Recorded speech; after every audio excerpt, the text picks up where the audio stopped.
There are names that scorch the tongue when spoken. Names that are graves.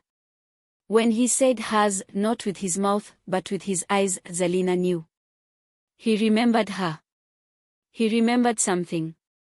And that was enough to set the air trembling between them. No words.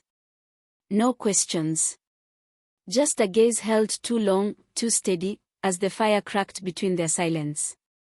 She didn't sleep that night. Not fully. Not deeply. She listened to the sounds of his breath, steady now, less strained, and to the strange rhythm of her own heartbeat. Not fear. Not comfort. Something else. A knowing. By morning, he was already outside, sharpening his blade with the calm of a man preparing for something he hadn't yet named. The rain had dried, but the scent of storm still lingered. He moved more freely now. The limp was still there, but it belonged to the past. Not the present. That was the part that unsettled her the most, not his recovery, but the purpose that seemed to come with it. He was waking up. And men like him didn't wake gently. Later, as she stirred her herbs, grinding back into paste, she felt his eyes on her. He was always watching now. Not with suspicion, but with something heavier. Memory. Recognition. Maybe even regret. He still hadn't spoken. But sometimes, silence has shape. That evening, she dreamed. She stood beneath the baobab, the branches like ribs stretching wide against a sky that looked more like ash than cloud. Two children sat beneath it, one weeping, one holding a knife. When she stepped toward them, the earth shifted. They vanished. All that remained was a sound. Familiar. Fragile. Something breaking. She woke with her hands clenched, breath caught in her throat.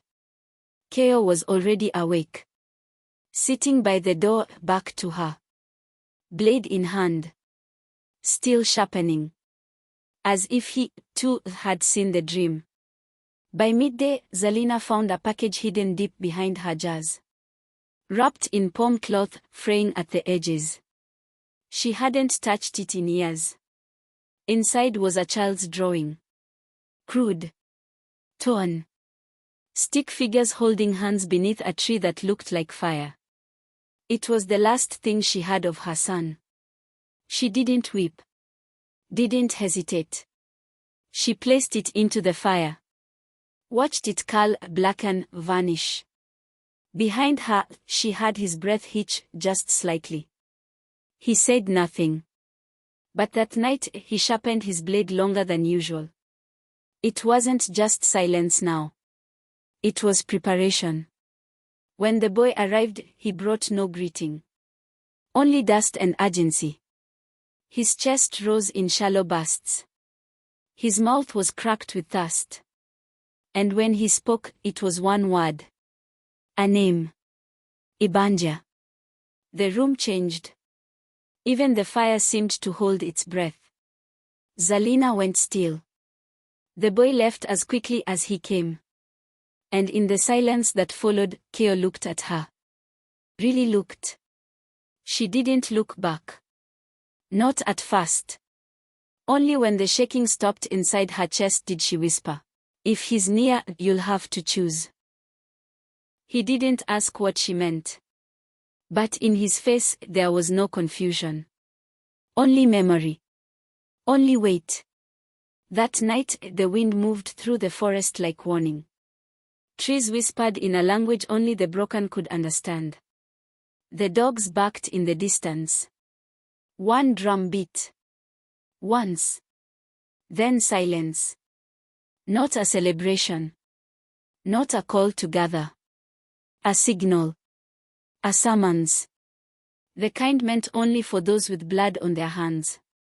Zalena didn't sleep. And neither did Kayo.